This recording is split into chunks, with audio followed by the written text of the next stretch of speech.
what would happen is Wells Fargo would come to me and say, okay, we tried to recover the money. No insurance carrier, no E&O carrier would pay for it. You owe us $239,000 plus all the interest that's accrued over the past 18 months. This can happen to anybody. I mean, it happened to me. I'm a real estate agent. And I'm lawyer. a lawyer, and it happened to me. But Right. I didn't really know about this stuff. But you didn't do anything. No, right? You didn't wire any money. Right. So you weren't even involved in the wire at all. Right. Why don't we talk about your story a little bit? Sure. So this was 2017. My youngest son, Matthew, was going off to college. Last week, he just graduated. So this was a while ago, but he went off to college, and my wife and I decided to sell our house. This was in Westfield. At the time, the market was good. Little did we know it would get 10 times better a few years later, but whatever. We were ready to kind of, change things up. So we sold our house, and we closed December 15th, and we rented an apartment in Westfield, one of these new luxury. It was like the first luxury, apartment rentals. Now you see them everywhere. But we closed on December 15th. We got our proceeds at closing. Everything seemed to go fine. So your equity. Exactly. And then on January 5th, got a notice from PNC Bank that my January mortgage payment had been made. I was like, wait, what? This doesn't really make sense. Because it was on auto draft from your bank. That's what I figured. Oh, I forgot to cancel the automatic payment. But then I was thinking, well, where is it deposited? Where's it going? And so I contacted my lawyer, and his immediate text response to me was, oh man, I hope this wasn't wire fraud. So I contacted the bank, and I realized the first thing they said to me is, well, we see that you requested your payoff statement. We sent that to you with the wiring instructions, but we have no record at all of you closing. We don't know that did you sell your house? Wow. Did your heart just drop? Yeah. And I was like, what? Like, what do I do now? So you still had the entire mortgage balance? The mortgage payoff had not been made to Wells Fargo. Right. You sold your house. You moved out of the house. You moved into an apartment. The new buyer moved into your house. Your cash that you were owed aside from the mortgage, right? Your proceeds. Right. You got a check for that. Yes, so it all seemed everything seemed fine. Normal. Everything seemed great. Right. But you didn't confirm with your mortgage company. You didn't see that you had to. Right. Who would ever think to do that? Right. So and just in case I gloss over this, later on in this talk. So one thing that I do all the time with clients is if they've got a mortgage that's being paid off, I tell them to contact the mortgage company after the closing to confirm that the monies were received. Sometimes it's done in a few hours, sometimes it's a day. A lot of frauds actually occur on the weekends, knowing that the banks are closed Saturday and Sunday. So that gives the fraudsters an extra few days to do whatever they want to do with their money. But I tell them to keep following up, and I tell them ahead of time, saying, I'm going to be on top of you on this. I'm going to keep texting you until I get a text from you that the monies were paid off. So to answer your question, yes,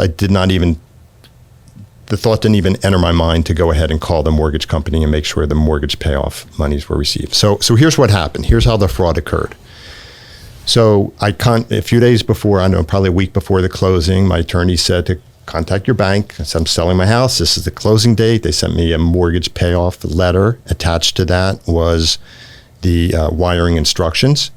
It's all in a PDF. I sent that to my attorney.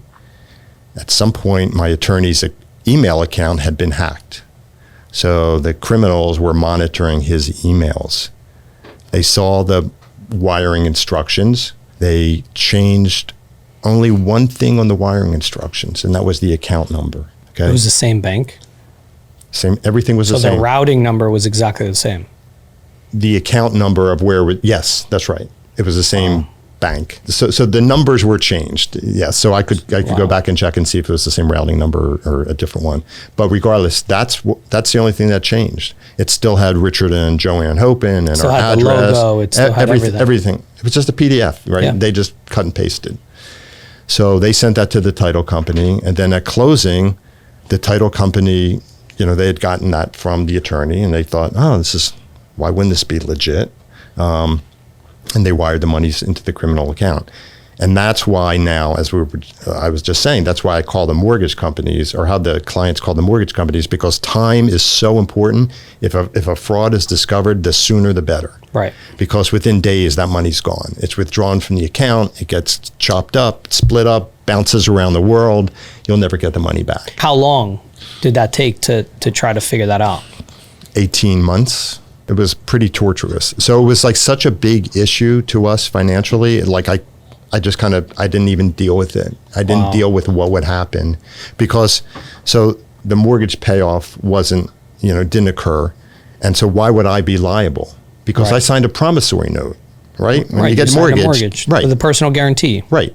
So what would happen is Wells Fargo would come to me and say, okay, we tried to recover the money. No insurance carrier, no E&O carrier would pay for it. You owe us $239,000 plus all the interest that's accrued over the past 18 months. So, I wouldn't have had the money to pay that. And so they would have foreclosed on the property, which the buyer, was occupying with his 3 little kids. Right. And done all the work on the house. It wasn't their fault. Right. And they're paying their mortgage to their bank. Right. So one of the things that was really bizarre to me was when I found out about this, so it was 20 days after the closing, I was like, well, what about the borrower's bank? Don't they realize they're in a second lien position? But that just shows you how archaic the whole, property quarters offices, right. That we're in this crazy slow paper system. Right. Yeah. Because now they are in second lien position. Right. They go to record it and there's still another lien on file. Exactly. Yeah. You said it has a happy ending. How did it have a happy ending, if you don't mind sharing? Well, the monies, the insurance, the E&O carrier for the title company paid off. Got it. The mortgage balance plus the interest. Okay. That took 18 months. So there were a lot of parties involved. During that time period, during those 18 months, I would have a call every 2 weeks from someone at Wells Fargo who was assigned to me in my case.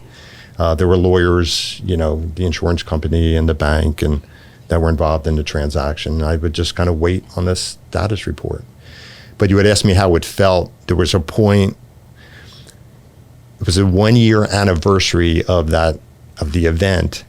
All of a sudden, I started getting all these certified letters that my house, that they were going to foreclose on the property. Wow. Because what had happened was, right as soon as it happened to me, I contacted the bank. I said, please put a freeze on reporting anything to any credit agencies. And they said, absolutely. And they did that right away. Oh, thank goodness. Apparently, that freeze expires automatically after a year. So all of a sudden, they're filing list pendants against you? Yes, all this stuff started happening. And then as soon as I saw it, I called them and they were able to kind of reel it all back. But that was pretty upsetting. We recently had a scenario where we had a buyer, and this actually happened. They actually sent to a fraudulent account $8,000.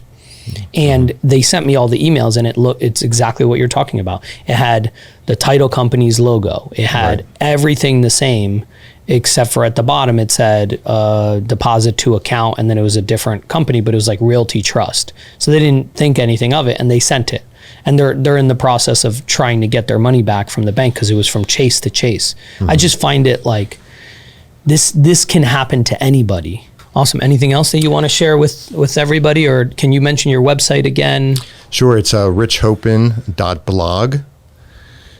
So this is an issue I'm very passionate about. I've got another issue that I'm more excited about, and that has to do with crypto. I have a weekly newsletter called Crypto News for Realtors. If you go to my website, you can sign up there, and you can read previous issues.